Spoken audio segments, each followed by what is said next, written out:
Say my name. Bitch!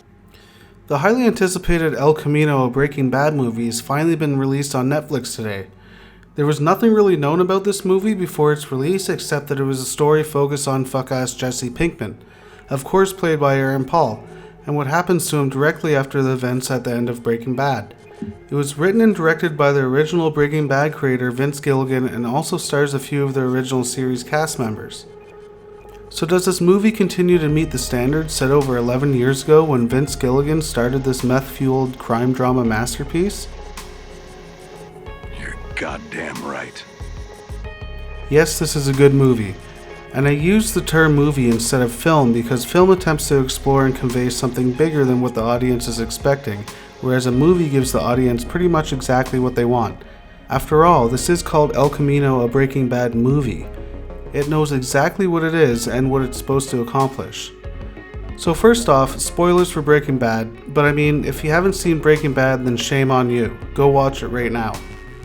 With that being said, yes, this film was definitely made for the fans and acts as an episode and shouldn't be watched as a standalone.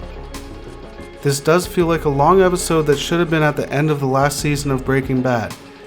It very much feels like Breaking Bad, complete with excellent cinematography, writing, and musical moments. It focuses less on action and more on character development. It's obvious that this is what writer-director Vince Gilligan was going for, and I think he achieved it very well. This is a swan song for Jesse Pinkman. While Breaking Bad was a story of the rise and fall of Walter White, you were left with an undecided fate of Jesse. While the death of Walter brought his story to an end, we didn't really get any closure on the series' second main character and Walter's literal partner in crime. The last time we saw Jesse Pinkman, he was speeding down a dirt road after escaping the clutches of a Nazi gang who was holding him captive. Right after he strangles retarded Matt Damon with a chain, and Walt kills the rest of his gang with a robot gun, because Science, bitch! I'm happy to say that this movie portrays the closure that Jesse deserves. As expected, Aaron Paul gives an amazing performance as Jesse Pinkman. Even 6 years after the finale of Breaking Bad, you can absolutely see that he's comfortable stepping back in the shoes of the character. And the same goes for the rest of the supporting cast. And this is a Jesse Pinkman movie. In fact, I don't think that there's a single scene in this movie without him. It continues his character arc. Now, as a broken and damaged man suffering from PTSD and trying to get away from his past and start a new life. That's literally the whole plot. So there's a brief opening scene which is in the trailer, but I still don't want to spoil it because it's really great and it sets a tone for the movie and justifies Jesse's motives. After this scene, the movie jumps to where you see Jesse driving away in the last episode of Breaking Bad. Jesse immediately takes refuge with Skinny Pete and Badger, and doesn't take too long for him to find out that the events that just took place is all over the news and he is a wanted man. So Jesse has to figure out how to shake the police and start a new life. There's a large chunk of this movie that are flashbacks, maybe almost half of the 2-hour runtime. You will see a lot of retarded Matt Damon in this movie, involving a subplot where he takes Jesse to his apartment to help him with a certain something. These apartment scenes are great and surprisingly very funny.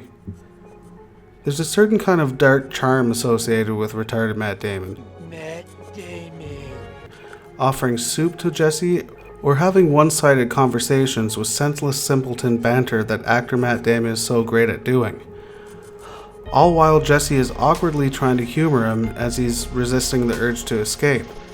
These scenes are excellent in the movie and run a great parallel to the final episodes of Breaking Bad. These flashback scenes at the apartment happen to set up something that Jesse needs to do in the present time.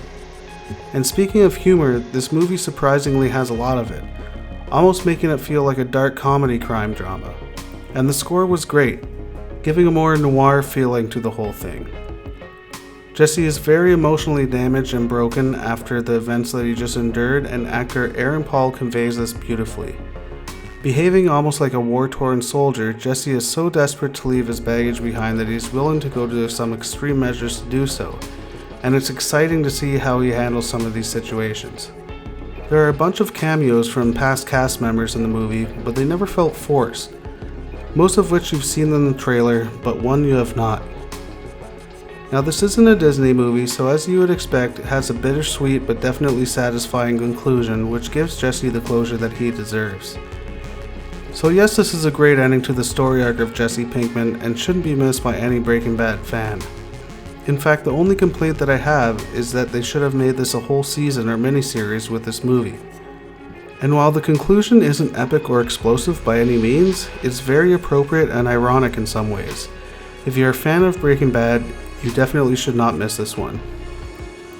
I want to delve deeper into this review, but I'm a little bit drunk right now and want to get this up on YouTube. Have a good night, guys.